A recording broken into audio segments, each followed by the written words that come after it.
Thank you all for joining us here this evening. We are really excited to have you. And of course, I wish that this was happening in person, but the digital option has been nice in a way because it's allowed so many more of you from all around the world to be able to join us. So that's one plus side. And as I had mentioned, if you don't mind just keeping your microphones on mute for the duration of the panel, and then we'll open the floor to Q&A once we wrap. So my name is Sinead Bovell. I am the founder of WAYE.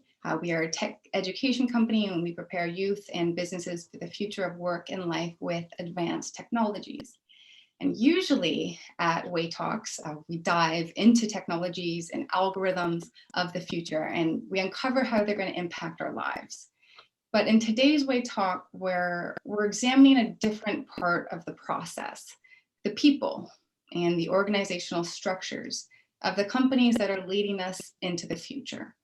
From universities to startups to billion-dollar companies, are we designing a future that works for all of us or only some of us? Do the diversity and inclusion mantras companies preach match what's happening internally? And we know that the lack of Black representation, in particular in business and technology, is nothing short of a crisis. So what should we do about it?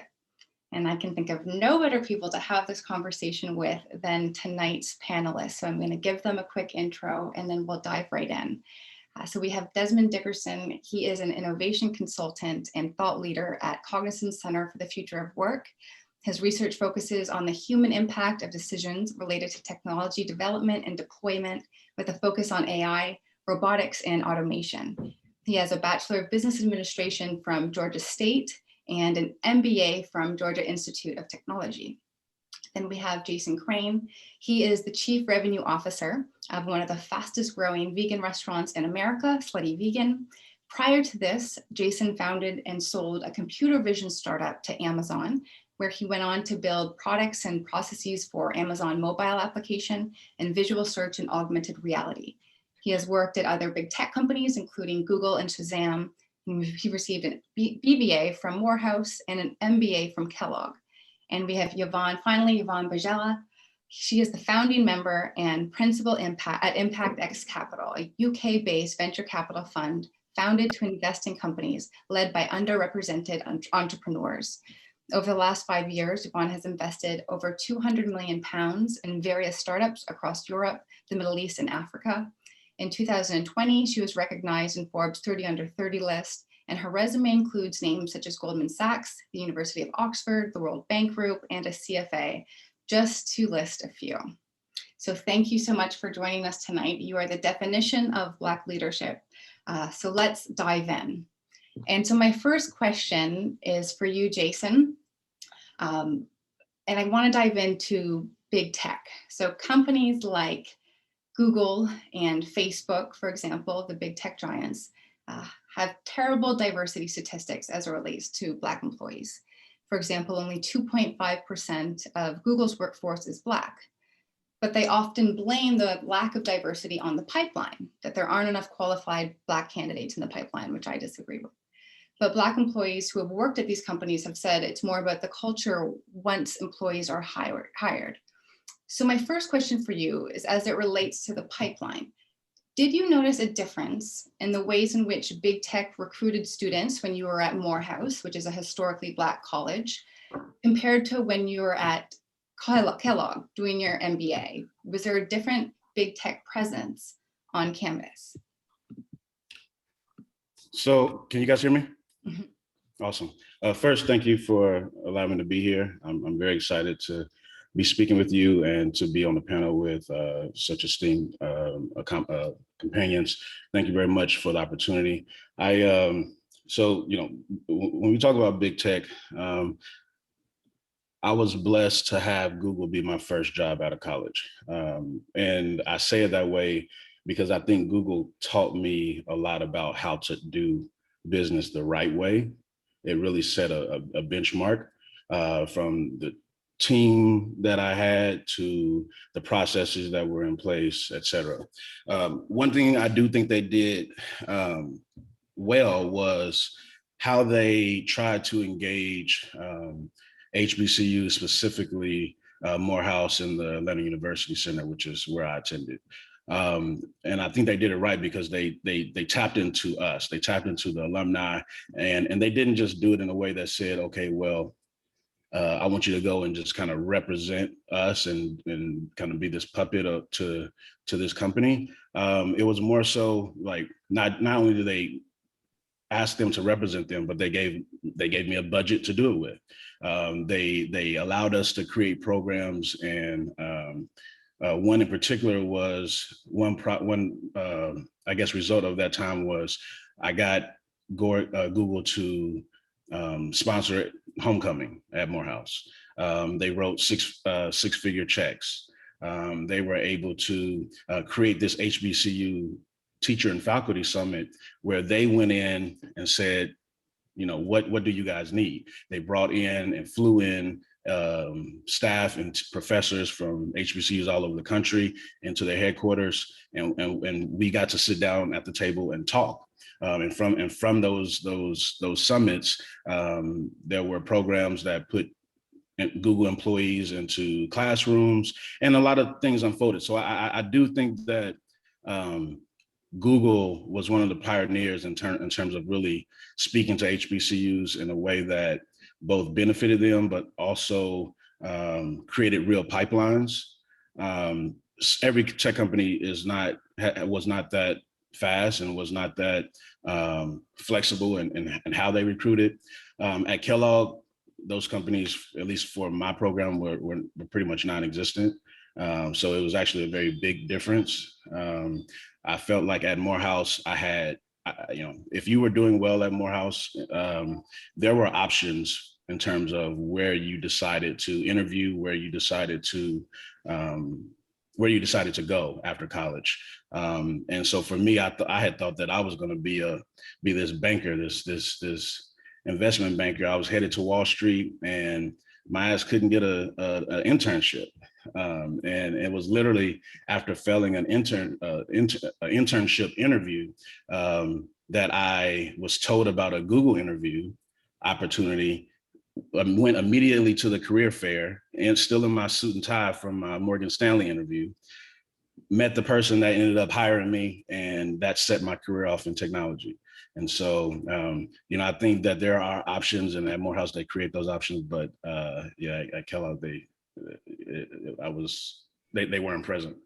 So if you think that they are present on campuses of more historically Black colleges and universities, when you arrived at companies like Google and Amazon, what was the atmosphere like for Black employees? Because there is some discrepancy. The numbers haven't changed in about 15 years, despite all of the investment. So where do you think the gap is based on your viewpoint? Yeah, so it's not, as you mentioned, they like to say that it's the pipeline, that there's not enough talent out there to recruit. And we show year after year that that's not true. The problem is keeping the talent, keeping these minority professionals in a space where the culture is not built for them. And to put that in perspective, I was born to young parents at 7, they were 17 years old, didn't have much in Kansas City, Missouri. My uncles were entrepreneurs. I saw my father work with the family business and do all this stuff, et cetera, et cetera. For me, college was a hope. It was a dream. It wasn't expected. It wasn't I was working my ass off to make sure I went to college and provide this way for myself to get to college. When you go and work, you work for Google and you go and work for Amazon. I went to Amazon. I got into Amazon when I was 29. I got into Google when I was 22. And I think the maturity is important to identify, because at 22, going into a place after struggling to get through college, being a poor college student, and getting into this place where, people are spending their vacations at the Hamptons.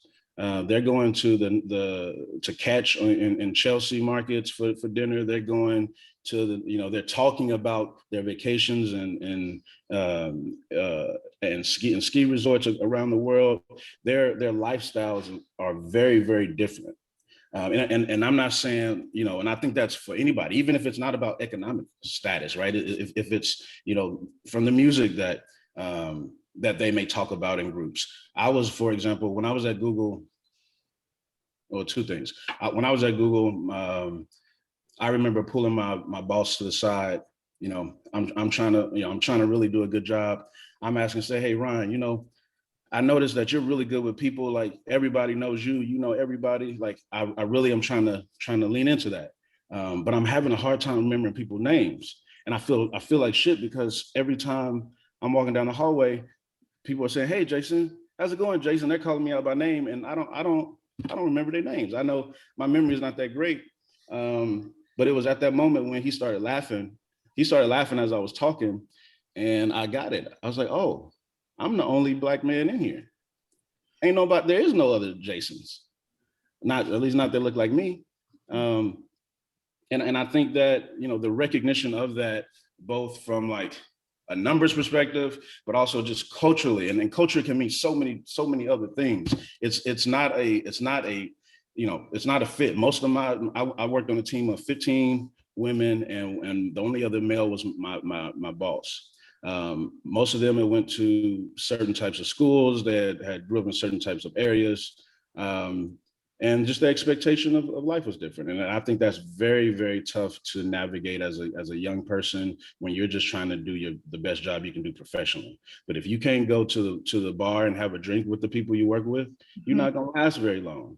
I completely agree. And when you look at all of there's the articles and the diversity initiatives that they put forward. And then if you look at the blogs of employees, past Black employees who have worked at the companies, it's the culture. And I always say diversity is in the numbers, but inclusion is in the culture. And if you don't make an effort there, it won't be a fit and people won't stay. And you won't see that growth in the numbers going forward. And that ties in nicely to my next question for Yvonne. This one's for you. You have worked at some of the most prominent firms in finance, and in a Bloomberg article written last June titled 13 Unwritten Rules About Being Black on Wall Street, Black employees reflected on their experience on Wall Street, stating things like you have to adopt a white voice, or don't talk about race, or get used to hearing about the supposed lack of qualified Black applicants. So my question is, what was your experience like? My first question is, what was your experience like? And can you relate to any of those unwritten rules? And my second question, what advice would you have for any aspiring Black students who are aspiring for Wall Street or the finance industry, and for the companies on Wall Street themselves? Yeah, well, first of all, thank you for having me. Really excited to be part of this discussion today. I would say absolutely. So I was very fortunate to start my career at Goldman Sachs. And prior to that, I didn't have any office experience. And so for me, it was very much learning to adapt in the environment. And being the only Black female at the time, it was quite an isolating experience. I remember, on Fridays, Jason made a really good point around retention. I was one of the few Black hires and they really welcomed me. However, I could see how they didn't really make an effort to make me feel included within the workplace. So on Fridays, for example, they would go out for work drinks. I would go along despite the fact that I didn't want to drink. And I would almost feel pressured to drink because that was the culture. And if you didn't drink, then you wouldn't be involved in the conversations. You wouldn't be visible when they're thinking about promotions and so on. So I almost had to adapt, particularly so early on in my career. And I remember I had a mentor and he said, you have to go to the drinks. If you don't go to the drinks, then you're just not going to be visible. No one's going to notice you or even think about you when it comes to getting those promotions. So absolutely, I had to adapt in order to, really thrive in that environment. And when it comes to a more cultural perspective, I remember times where I was even told, why do you do your hair in a certain way? Why do you speak so soft? Like you have such a soft tone, you need to be more aggressive and fit in with the culture. And then I realized that, for the longest time, I just didn't feel part of the environment, which is probably one of the reasons why I left so soon. Despite the fact that a lot of people would say, why would you leave one of the best companies?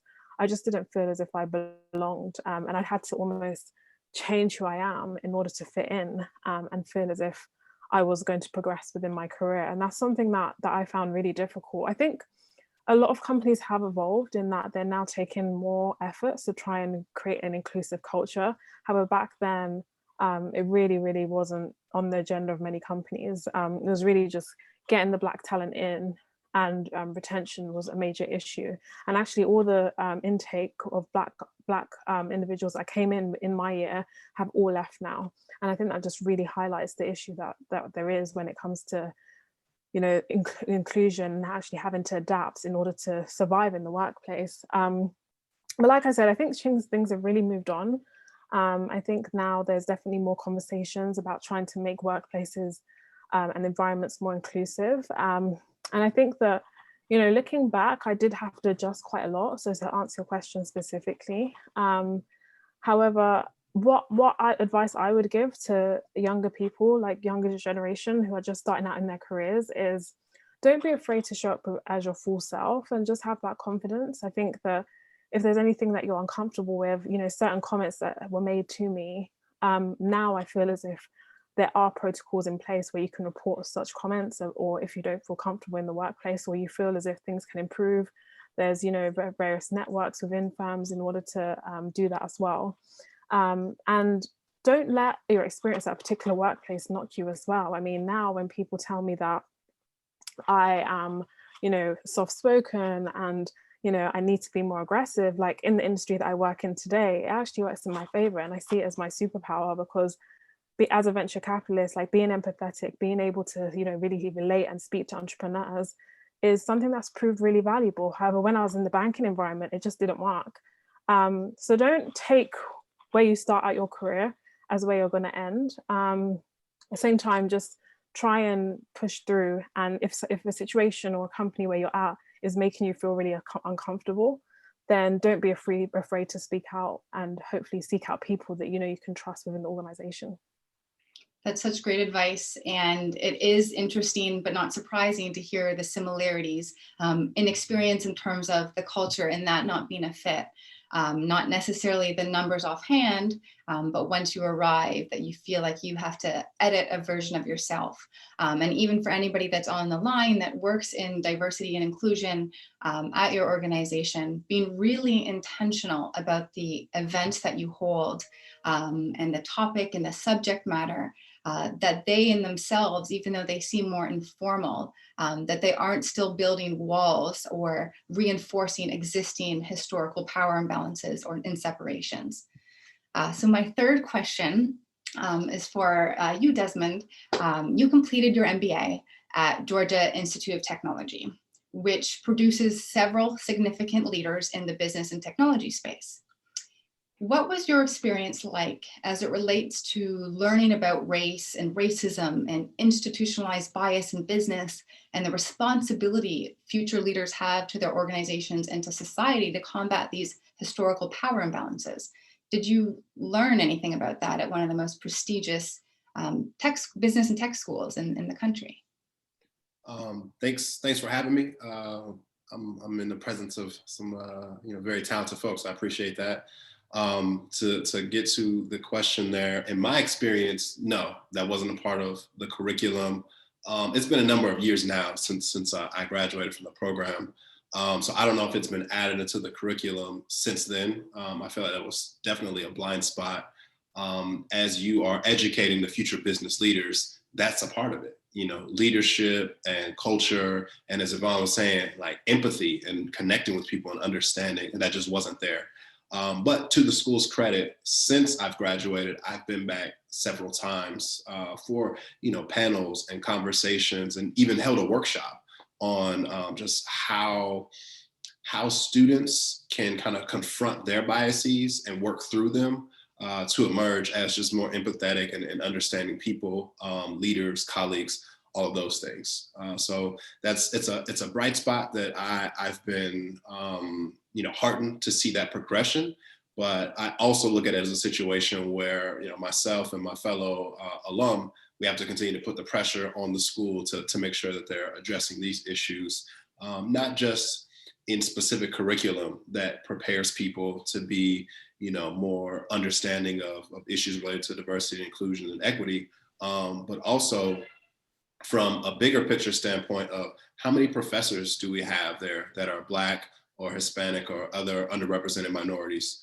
And, you know, where are they fitting in within the curriculum, the speakers that are coming in, you know, how are we modeling the way that we want to run businesses throughout this country? And those are things that aren't quite happening yet, but, you know, the journey continues.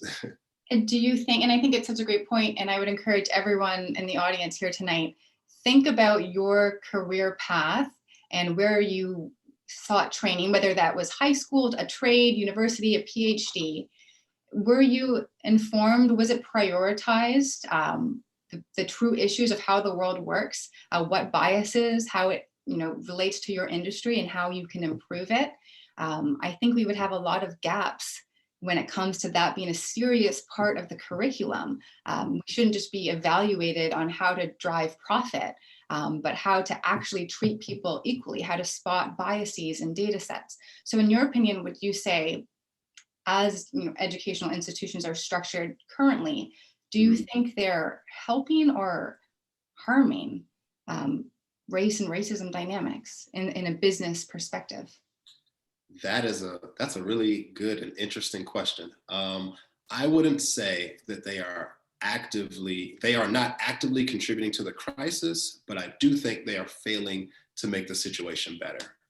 And there's a lot of growth that can happen there. You know, going back to what I was saying, the guests that are coming in, the folks that are speaking, and the times that we're discussing race, is that just coming up when it is you know, are Black speakers only coming in when we're talking about race? Or are they coming in to, you know, be a representative and say, here's how you build a business that scales and then sells to Amazon? Like, are you bringing in the Jason Crains to have these discussions? Or, you know, here's how you know, parlay your own experiences and your strengths, and then, you know, move that into being a VC, like Yvonne's doing. Are these stories being told? Are we being positioned in that way, or is it just being pigeonholed into Black people can only talk about race? That's it. You know, if Black people are going to be leaders, they can only be the chief diversity officer. You know, so we have to. It starts there with those conversations, and showing other representations of what we can do, because it's, you know, so much more than just that. So yeah, I think that's where it starts. I think that's such a great response, and that you brought up the supply side, the professor side, because most young people and students, our mentors are our teachers. And if you don't see anyone ever that looks like you, that's successful, that the school entrusts with the curriculum, it's hard to see yourself in that line of work. It's hard to feel like there's anybody that understands you in your corner that's made it. And then again, of course, you know, I do see them having more diversity and inclusion conversations, but don't just make that why you're bringing Black people on campus. Right. Celebrate them for the actual successes that they've had in their career. And so Yvonne, I want to add something. Sure. If I can. Yeah. One thing that one of my professors at Kellogg, and I forget his name, but he was really, really good at using current events, issues in the minority communities in America as a way of teaching statistics, as a way of teaching accounting, as a way of teaching some of these business, you know, classes. And I thought it was really amazing, because in some cases where, you know, we listen to the media and there's a lot of opinion being thrown around one direction or the other. When he took a step back and was able to take, you know, the killing of George Floyd, or I think at that time it was literally Trayvon Martin, and he broke it down statistically as to why this is happening. And I was flabbergasted. I was like, it's not like he broke it down so clearly for me that it made me want to even be more involved, because there was no opinion on right or wrong. It was clear, cut and dry. And I think that's the responsibility that you know, professors and educators can do when they're teaching, is that they teach more holistically and inclusive, as you mentioned earlier. To close out on that question you asked, just a last thought there in terms of, are schools doing enough, or is it showing up in the curriculum? I'll say that at this point it's not, but those lessons will be learned eventually. And I think a great example is just last summer, had there been classes, had people been educated on how to have these conversations, or just, broadening their perspectives and the way they respect and connect with their coworkers, we wouldn't have had all the resignations that we have from like Bon Appetit, their editor-in-chief, Refinery 29, Christine Barbaric there, CrossFit, The Wing, even like the police chief of Atlanta. All these folks had to step down because they didn't have those conversations. They didn't, evolve their thinking and understanding of what diversity means in this country, what Black lives mean in this country, and how important that is to get those things right. Mm-hmm. Yeah, and it's really fascinating and perplexing that all the panelists on this call could build a financial model, but we're never given the tools to have an appropriate conversation about racism. That to me seems like why we're having some of these problems today. And so my next question, Yvonne, is for you. And just in case anyone in the audience is unfamiliar with the term VC or venture capital, in summary, that would be where startups go for funding from investors. So we had chatted a few weeks ago, and you were talking to me about your experience in transitioning into the world of venture capital. And there was something that really stood out to me in our conversation. You said it took you about a year to break into the space because it required aggressive networking, and that the VC industry is very closed, that VCs don't even have an email on their site usually. So your network is a huge part of the process and ultimately your odds of success if you're an entrepreneur. So what implications do these dynamics have on Black entrepreneurs trying to access funding? And in your opinion, is the VC world just as culpable for the representation issues we see today in business and technology? Yeah, so thank you very much. As you rightly said, the VC industry is known for being notoriously network driven, and people tend to invest in people that they resonate with. So people that look like them, maybe went to the same college, university as them, same circle of friends. Maybe they'll be looking at their friend's son's business. It's traditionally been known as an old boys club, and as you mentioned, a lot of VCs actually don't even have their email addresses on the websites. And so that creates a major issue for access, because if you're not part of those networks, then how do you actually even get access to have a seat at the table to discuss your company and try and raise funding? And that's why a lot of VCs have emerged that are trying to really, break the barriers down, whereby you can apply on their website for funding and so on. Because the network remains a huge issue. And I've seen it time and time again, where unless you get a warm introduction to the VC, they won't even look at your company.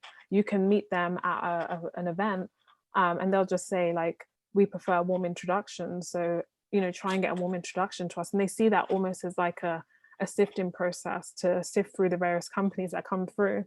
So I see that as a huge issue when it comes to, funding for Black founders, because at the end of the day, if you can't even get access, how do you even get the funding that's required? And that's why we've seen the huge disparity in funding that we have seen over the last 3 decades. And that really does need to change. But I am excited about the new VCs that are emerging, Impact X being one of them. In the US, I know you have Harlem Capital, Backstage, and various others who are trying to really, break down the barriers within the ecosystem. And for your firm, what would be examples of how you do it completely differently based on what you saw and based on what you don't want to repeat?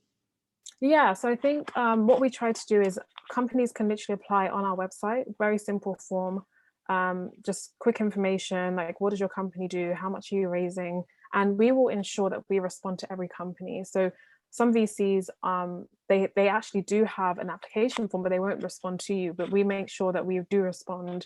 Even if it's a no, you don't fit our criteria, we'll let you know why. So if we feel that you need more traction, if you feel like you need to go out and do more business development, we'll make that explicitly clear. So or you have a bit of a steer on what needs to be done. And I think that's really important, right? Because it comes into this whole education piece whereby you need to, even if you can't necessarily invest in the companies, you should at least, provide access. And that's something that we've tried to do in a very simple way. It doesn't require much work on our side. We just make sure that every application that does come in, we are looking at. And I would encourage you, as you wake up in the morning, you check your newsletters and emails, and you see news about new startups getting funding, to look at the profile of the founders and cross-check who funded them. And so start just to keep a mental note of these types of connections, and what we learned here tonight about it being a very closed industry. And then it kind of makes sense why so many companies in Silicon Valley kind of have the same demographic makeup. They're in the same network. And so they continue to get the same support. So it's great to see organizations like yours that are really challenging that narrative and basically breaking it down from the inside out. Yeah, and I think just to add to that, how we really see change is by getting more diversity within decision-making level, because at the end of the day, those that are making decisions, in the UK, for example, only 9% of investors are female, for example, which does play into the fact that female-founded companies don't get that much funding, because it really doesn't, like, how do you explain a period product to a man, for example? There's those barriers there. And that's one of the reasons why femtech is considered a niche. Data proves time and time again that the more diversity you have within the decision-making level, the more diversity you'll have of the founders getting funded. So I think that's how we get real change, but we're a long way off. Yeah, when it comes to the numbers, how do you target a market that you don't even really know exists if your internal demographic has nobody that's representative of that space? Or how do you target them correctly? And the answer is you don't. And so my next question is for you, Jason. As a Black entrepreneur whose success story involves selling a tech company to Amazon, your story is unfortunately still the exception, not the norm. So what was your experience like in building a tech business as a Black founder and eventually selling it? What advice would you have for other aspiring Black entrepreneurs on navigating the entrepreneur VC space? It was interesting. You said, what was my experience as a Black founder?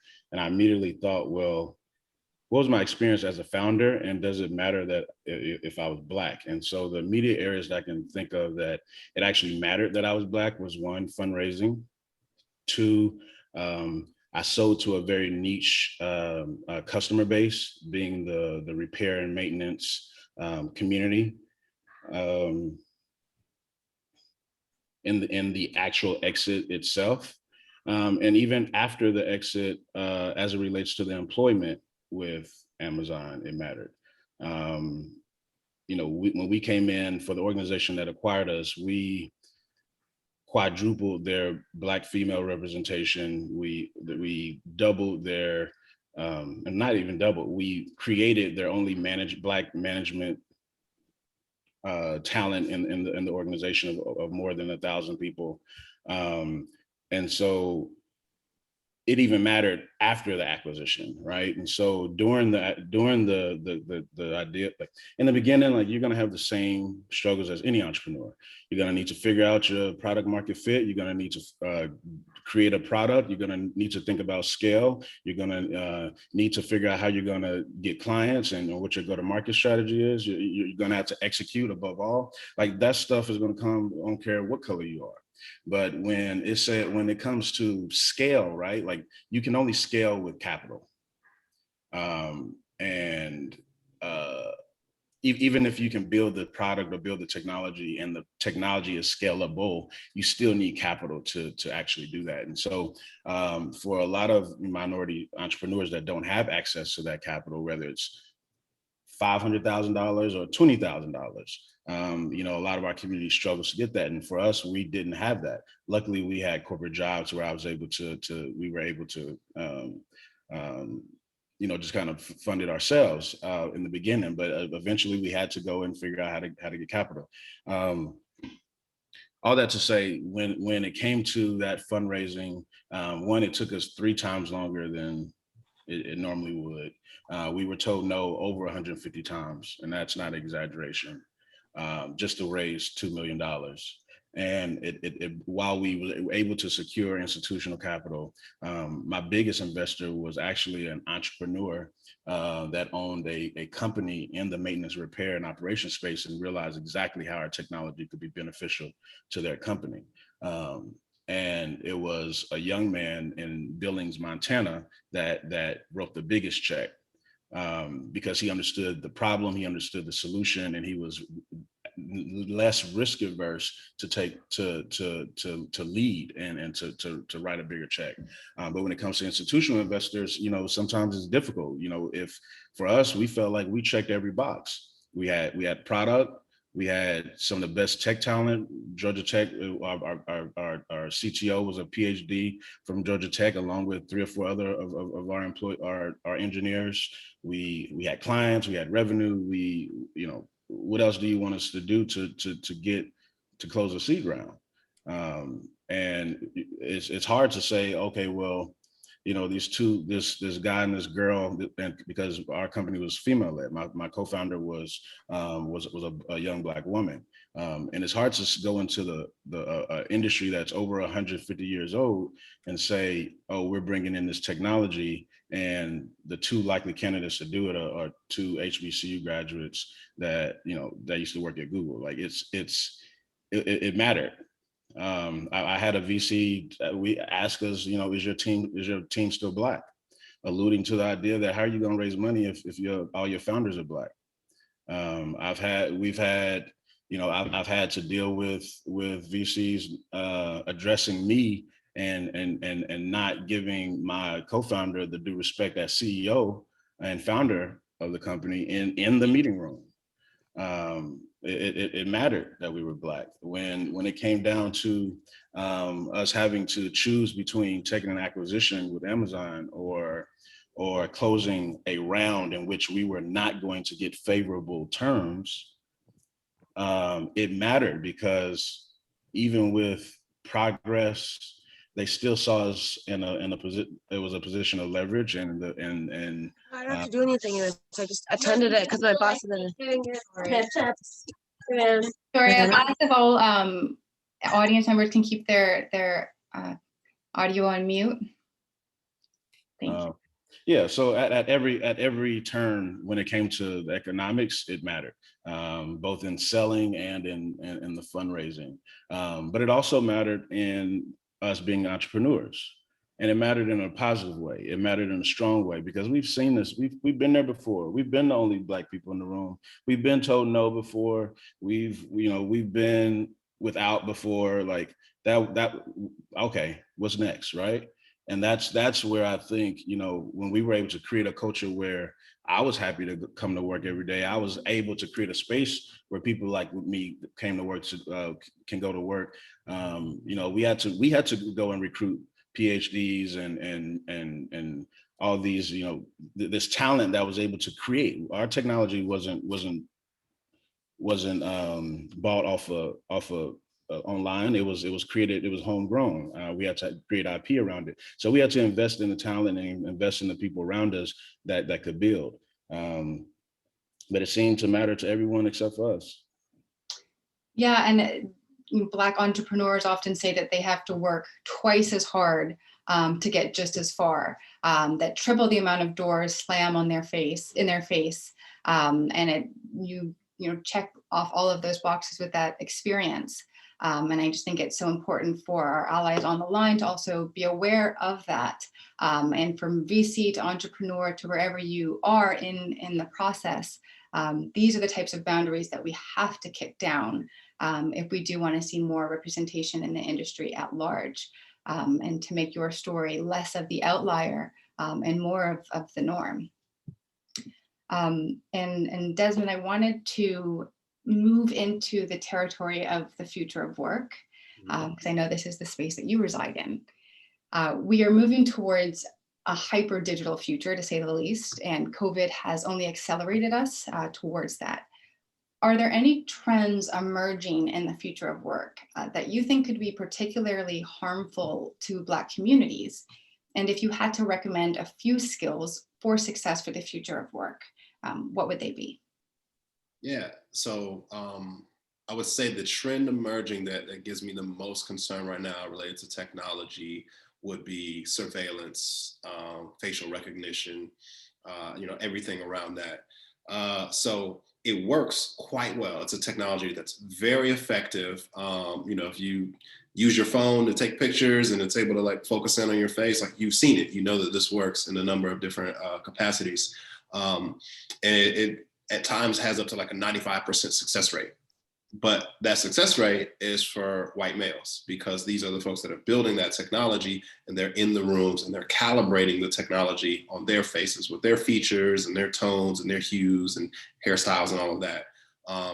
And, you know, I've seen it as low as 50% or worse success rate for Black women in terms of the skin tones, the way they wear their hair, the makeup, all of these things. So the fear to me is when this type of technology moves into security, into surveillance, into policing environments, and the same biases that were encoded in this before, where it's like, you know, Jason and I are in the same lineup and we look identical to certain people, maybe to this particular algorithm, but obviously we're two different people, you know, and you know, we're getting confused, or one is getting, you know, the negative aspects of policing because of that, because these programs can't properly recognize someone's face and distinguish between you know, individuals from underrepresented communities. So that will be my biggest concern, something I worry about, and it's already happening, where folks are being, you know, falsely accused, imprisoned, or arrested because of this faulty technology.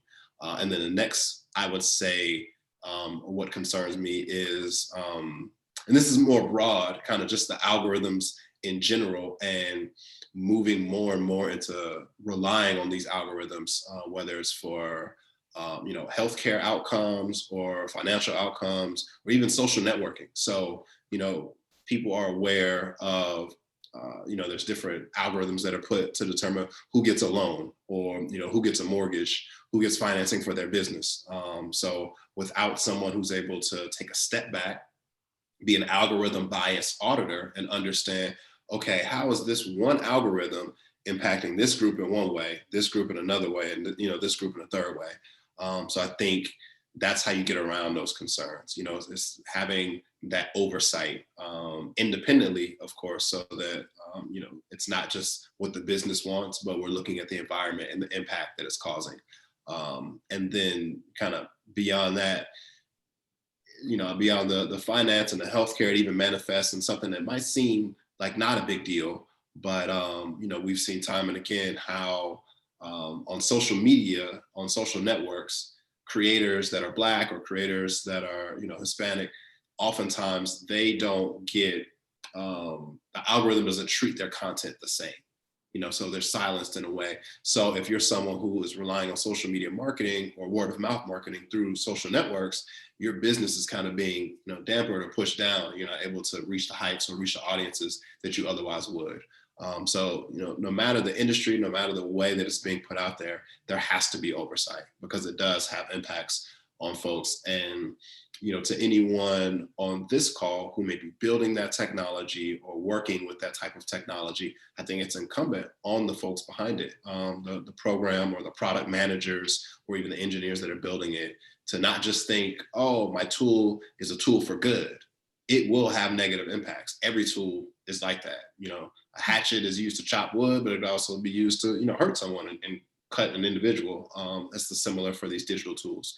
So I think it's really important for all of us, as we're working in these environments, as we're building these tools, understanding how it affects, you know, marginalized communities, you know, women, or whoever may be the unintended consequences or unintended audiences. We have to think through how these products are impacting them.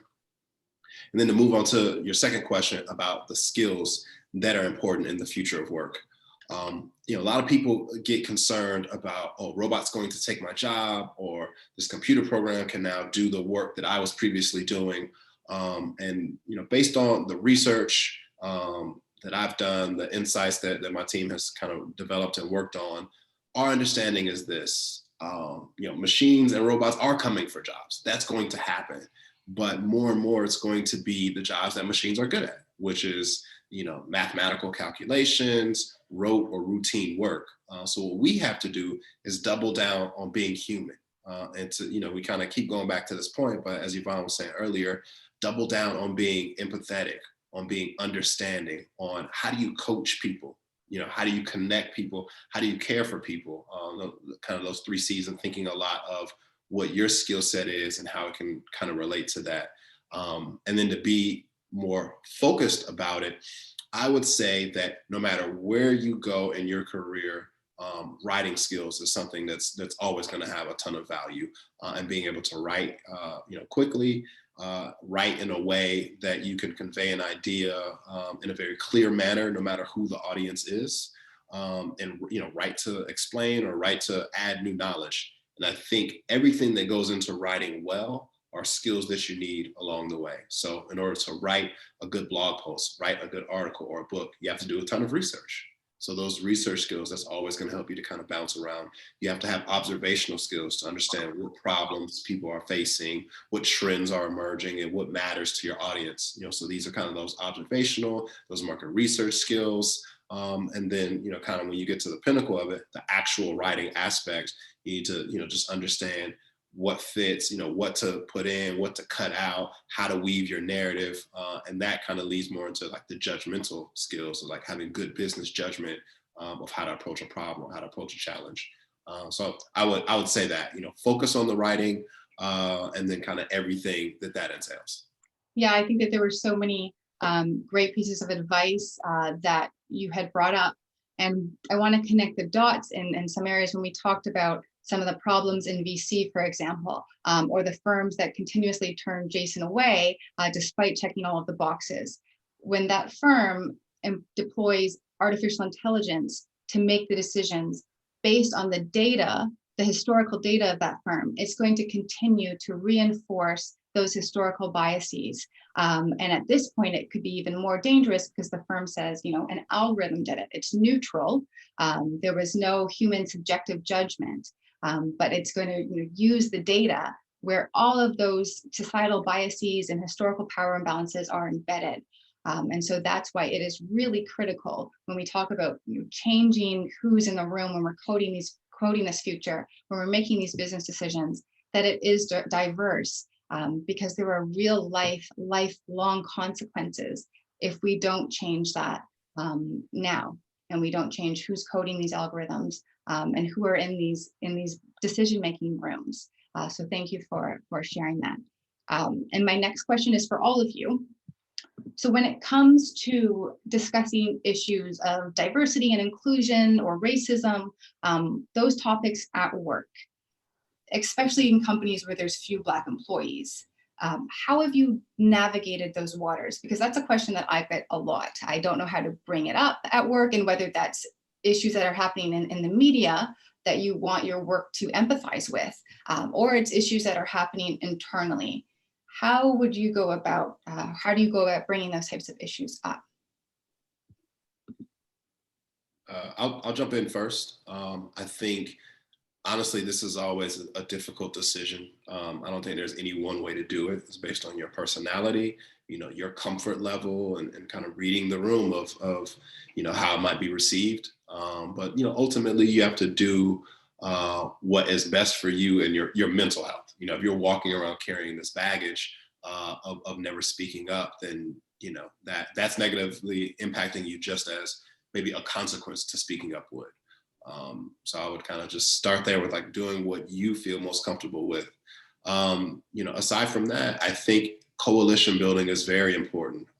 Finding mentors within your company, or finding folks that you can yourself mentor, or even like laterally people that you can connect with. You can talk about the challenges you're facing and understand, is this just a situation that Desmond has experienced, or are there 3 or 4 other folks that have also experienced that? So that was one of the first things I did when I joined Cognizant.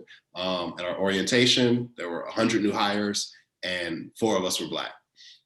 So, one of the first things we did, the 4 of us was like, hey, we need to form an organization.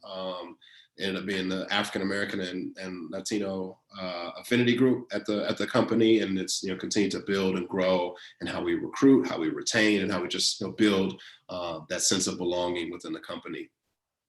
So I would recommend that as well, just kind of building out your allies and understanding who's going to support you or who you can go to for advice. And then from there, it is making your decision to speak up. Always do it in a respectful tone, but I think it's fair to hold people accountable. Make the business case of why it matters that you're treating people in a certain way and why that's not acceptable. And I think personally, I feel particularly emboldened in this moment Every company is talking about, hey, diversity and inclusion matters for us. Hey, we're going to do better. Hey, we need to do better. And this matters to us. So at this point, I feel like it's put up or shut up. You know, if I'm going to say something that's going to result in backlash, me being fired or whatever that is, you know, I got bills to pay, but I feel like I'll take that risk. You know, do you want to be the company that's in the news because you fired, you know, a Black man for saying we don't have enough Black people in leadership? You know, I'm just kind of, that's where I am with it. I'm just ready to, you know, make a decision about what I think is right and just operate from there. And I think that's important, but you know, I do recognize that it's difficult to do that, especially the younger you are entering the workforce. Yeah.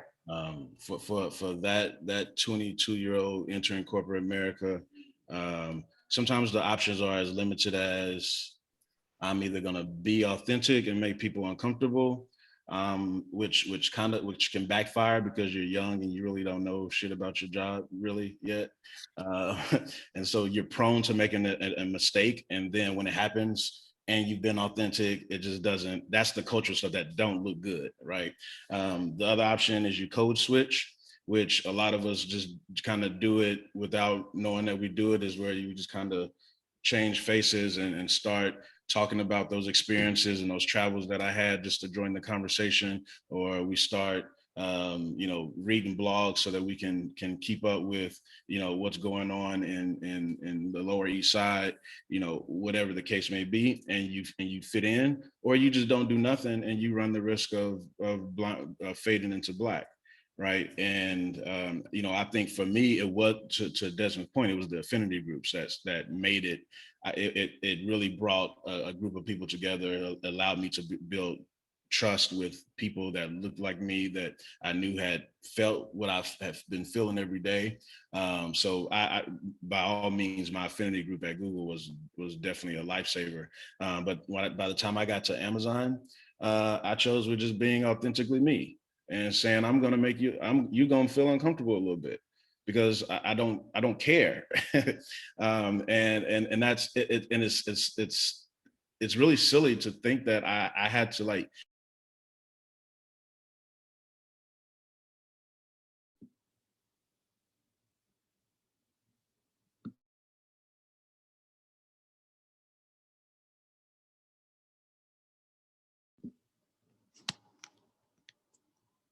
organization where everybody are engineers and I'm not an engineer, and I'm leading the product development on what's popping up in the mobile app, right? So it's, you know, sometimes you just gotta, you like Desmond said, you got to make a choice. And I think the world is telling us today that more people should choose to be authentic, and if people are ever going to you know, overcome these biases, then they just gonna have to deal with it.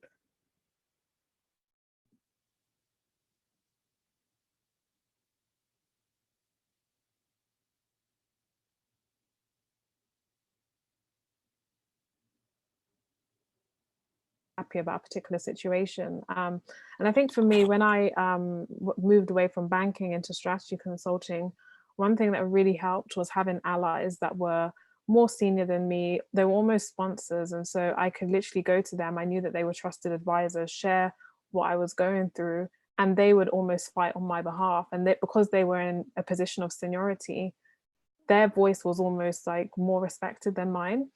And so I think that's something you should always try to consider when you are going into a new firm. Figure out who your allies are, figure out who your peers are, and figure out who is in the organization authentically wants to, you know, be there to fight for you and speak up on your behalf. Mm-hmm.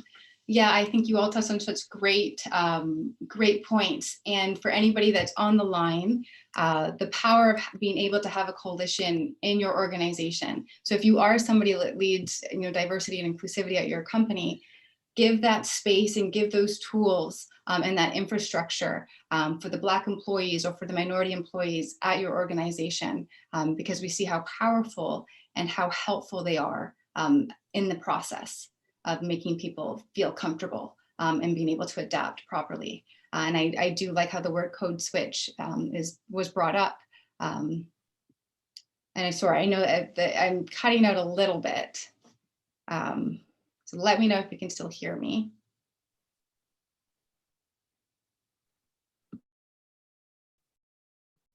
I can hear you. You can hear me? Okay. Okay.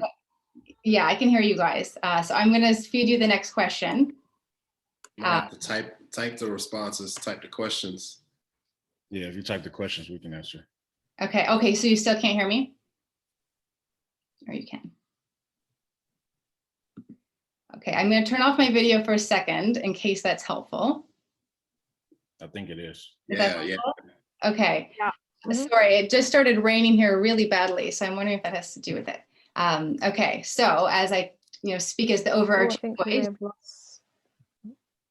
Okay, so over the summer, and this does tie into what we had just discussed.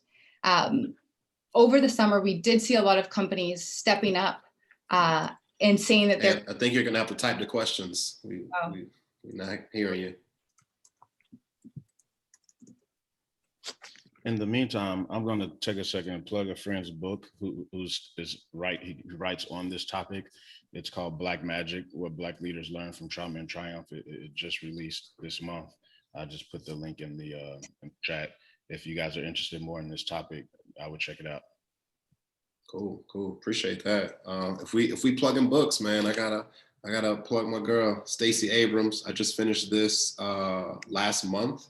This is Lead from the Outside, and it's part memoir, just on her leadership style and the way she does things, but it's also like a guidebook, whether you're a young leader or you're more seasoned, but folks that are just coming from underrepresented backgrounds or the other, or what's different, whether you're a female leader, Black leader, whatever that is. Lots of just actionable insights and tips in here. So, we got the book club going here. I highly recommend that. Thank you. Two books that I have to purchase. And let me know did my question go through? It did. Okay, and if you can hear me now. So I did say over the summer, we saw a lot of companies stepping up and saying they're committed to diversity and inclusion. In your opinion, do you think these actions had led to long-lasting change? And if not, what were they missing? Personally, I don't believe that they led to long-lasting change, particularly in the UK.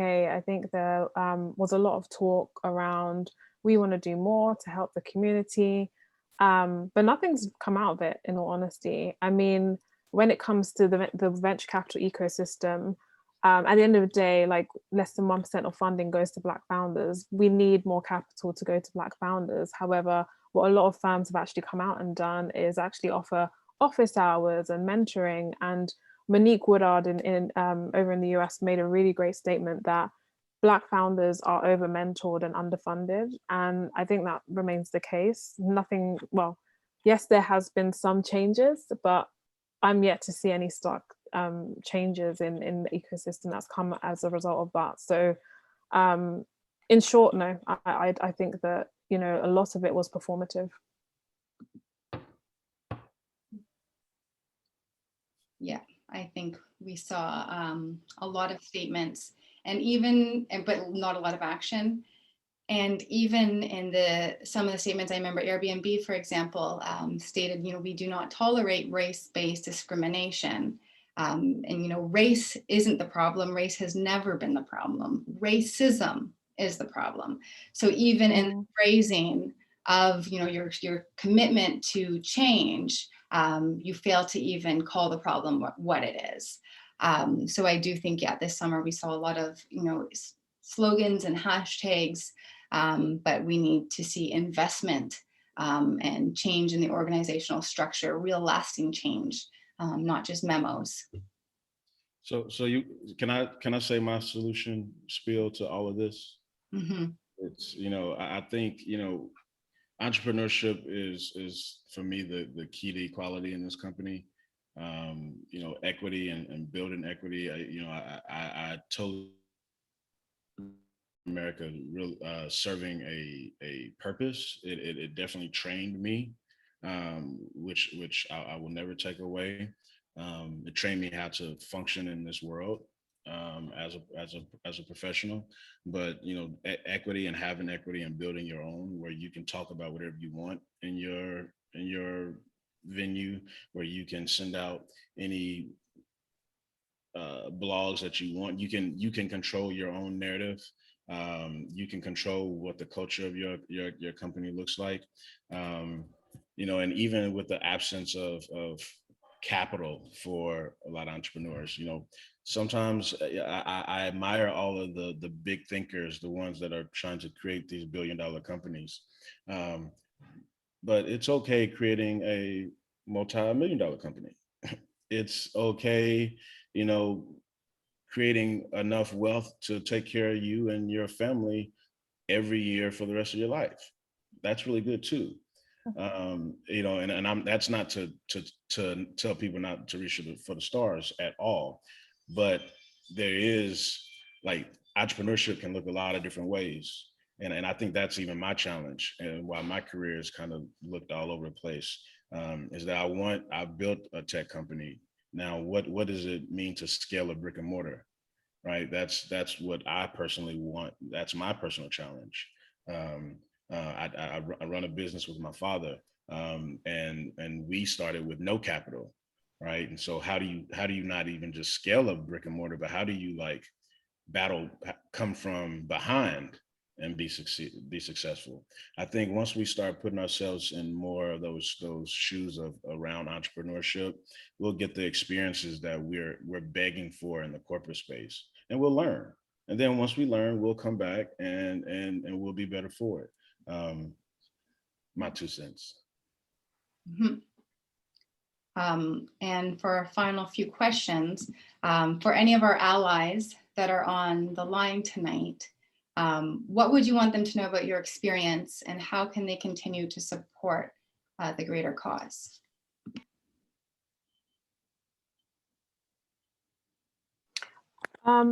So the question, I think, was how can the allies do more to show that they're supporting the cause?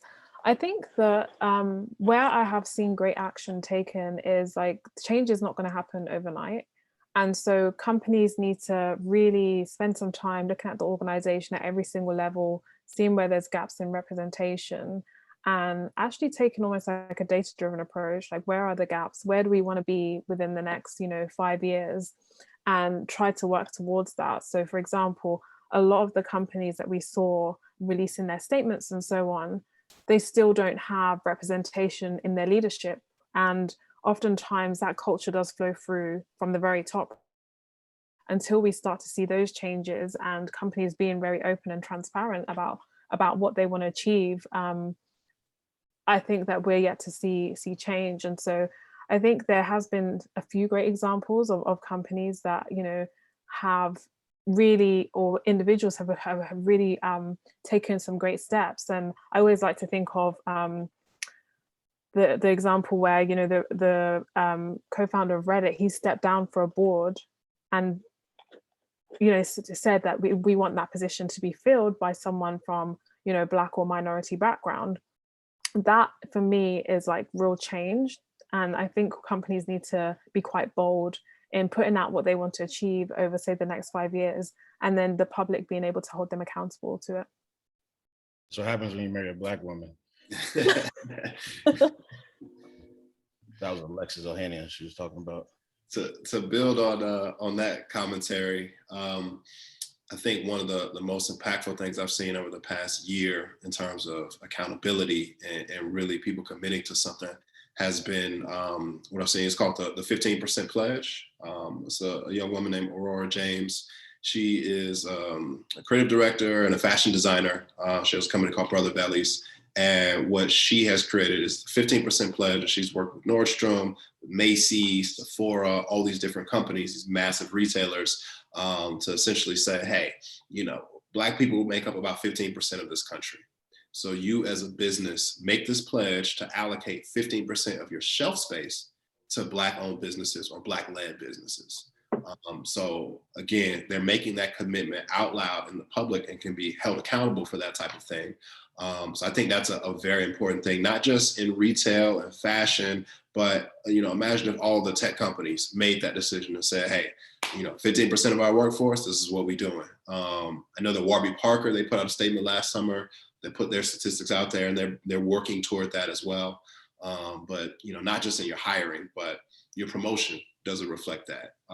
Your executive board, does it reflect that? Or even your, board of directors, does it reflect, that 15% challenge or pledge? I think, just anyone that's in a space to make decisions and considers himself an ally should be thinking in those terms. Mm-hmm. Yeah, I think that is all such incredible advice. And let me know if you can still hear me okay, because I know that I'm kind of in and out. And can you hear me okay? Give me a thumbs up if you can. Kind of. Okay. Well, we'll go to the last question.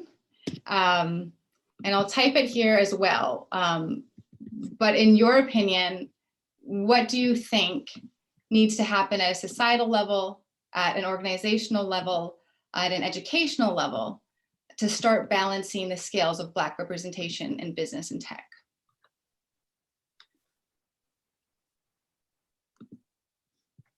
You say it She was saying, what do you think needs to happen across business and government and education to start to balance out the scales of Black representation in business and technology? Okay, cool. I think that happy to have a stab at this question. So I think the way I think of it, obviously, again, coming from the venture capital world, is a large part of it comes down to who provides the capital, right? And so, as I mentioned earlier, women are 2 times more likely to invest in female-led teams, and the same goes for Black investors. They're twice or even more than that likely to invest in Black teams. And so I think that more initiatives need to be done, government-backed initiatives, for example, whereby emerging managers can actually go out, raise a fund to support more Black entrepreneurs. And the reason why I think is very important at that very fundamental early stage is, if you look at some of the most successful companies in the world today, Amazon, Google, and so on, they all were venture backed. And I think that if you start off with really encouraging diversity at the earlier stages, that's more beneficial than when a company has grown and scaled. Because at the end of the day, Jason shared the example of how his team that he brought into Amazon was very diverse. And that's a reflection of the fact that, individuals, Black individuals tend to hire more diverse teams. And we've all seen the data behind how beneficial having diverse teams can be. And again, just highlighting the fact that if we really want to ensure that we're building products and services that are fully representative of society, we need to ensure that the people that are building it fully reflect society. At the moment, they don't. And I feel as if, funding and having the funders at that very earlier stages thinking about how we can diversify teams will really play a big role in that. So that for me is a large part of the solution.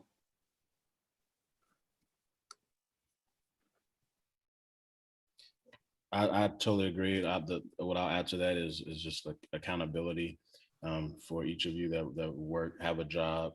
When you see things that don't make sense, when you have an opportunity to promote from within, when you have an opportunity to give a chance, do it. And if you can't hold yourself accountable, then it's hard for us to hold anybody else accountable. But that's what's missing from the higher ranks of corporate America, right? It's people that are willing to be held accountable to these things and do it in the light, right? But I think we all can start, and if the outside world isn't enough justification for you to speak up within the walls of your company, or your business, then I don't know what excuse you need. I agree. Hello, everyone. My name's Brittany Harris. I was just going to say I agree totally what you were just saying, Jason. I know at my company, Spring Venture Group, which is a growing startup in Kansas City, Missouri, which is mainly, technology and analytics is like the core of the company. And so, they did, like what most other companies did, submit, saying that they're in alliance with Black Lives Matter. And so I'm like, okay, well, if you guys are in alliance, we don't have many Black people here. Like, as we all talked about, we're usually like the only one, and I am. And so I suggested, how about we put together a team with technology and analytics, and we create our own pipeline. We go to HBCUs, we create a pipeline here in the inner city, work with some of the partners that we have in Kansas City to actually create the pipeline of the individuals that you want to actually match the demographics of what Kansas City, Missouri looks like, because I mean, we really don't have it. And so our CEO, you know, now they're on board. So I'm like, let's do it. And I really think that goes back to us.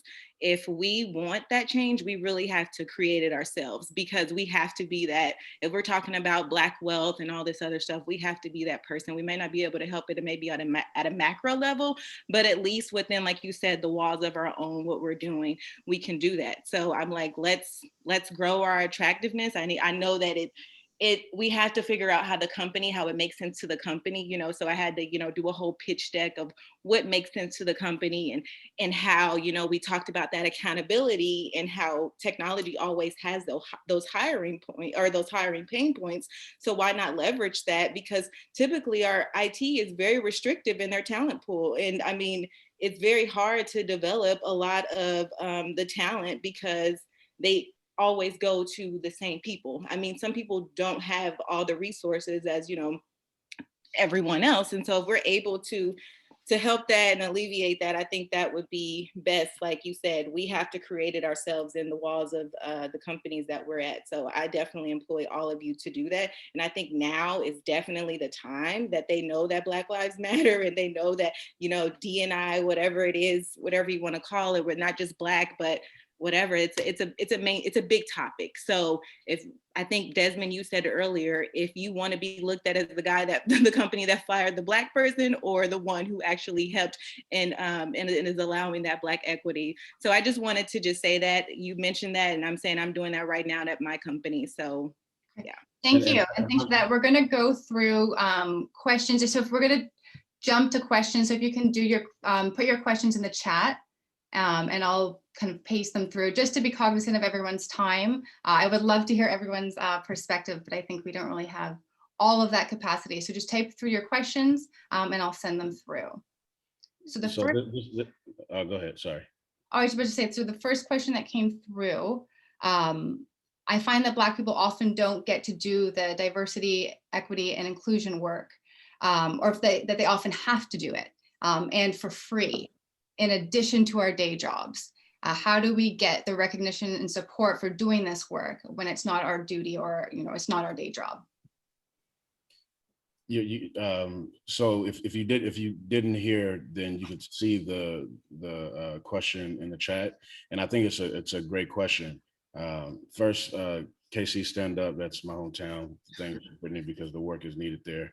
But as it relates to doing D&I work for free, you know, so one, just because you're the only Black person in your company and they come to you and ask you to do some Black shit, don't mean that you're qualified to do it, right? And so we can't be signing up ourselves to do those roles, because across companies around the world right now, you're absolutely right. That's what's happening.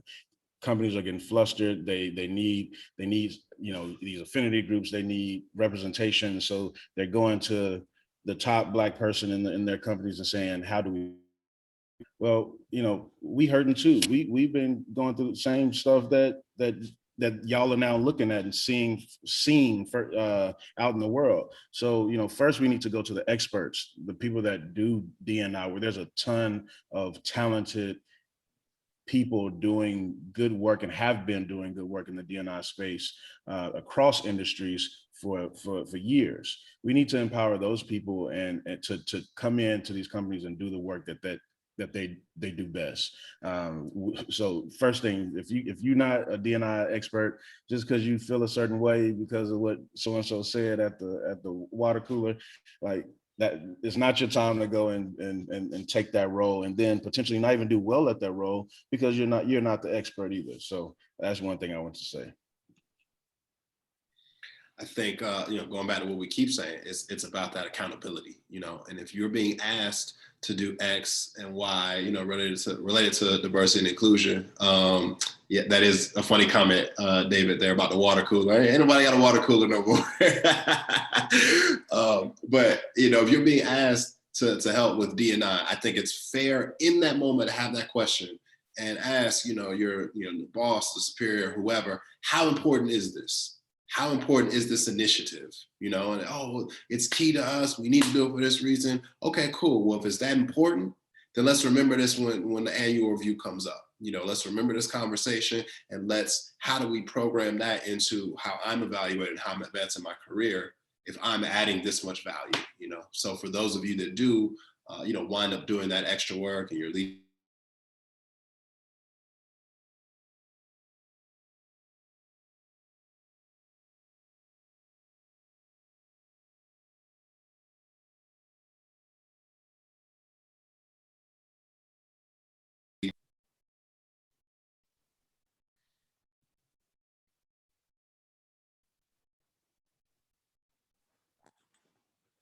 And a second question that came in, do you have any tips on driving diversity and inclusion outside of just workshops?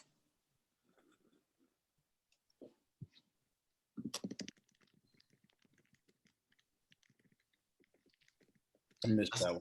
That's a tough one. I'll go back to what Jason said. I'm not an expert on that, so I don't know.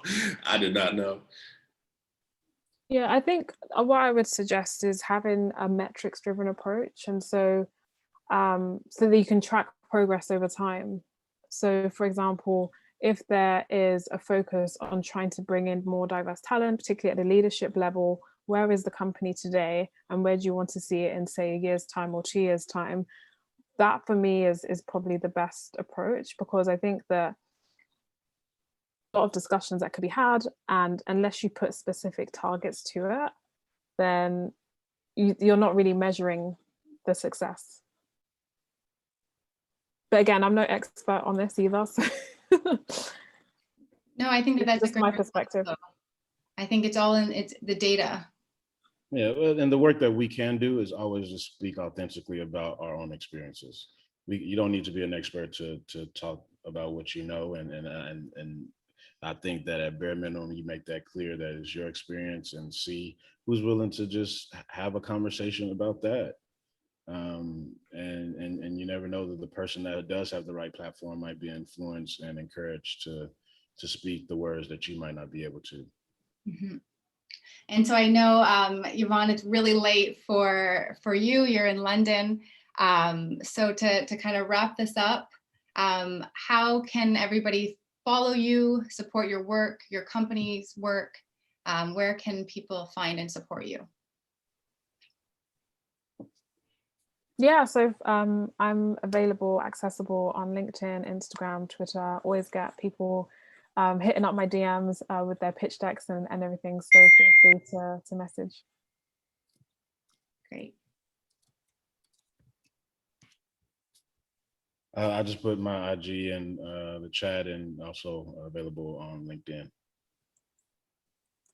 Yeah, same. Available on LinkedIn. I'll add my my social media handles in there as well. So you can find me there, and then the company website where I'm writing about the future of work and what that means for you and companies all over the country and the world. Great. Thank you so much. You guys were incredible rock stars. You shared such great insight. I'm sorry for the internet connection. Of course, it's like always during that time. But thank you guys so much. You were complete. I learned so much even just being on the panel with you. So thank you. Thank you to everyone who tuned in. It was such a great conversation. Thank you. It was so great having everyone.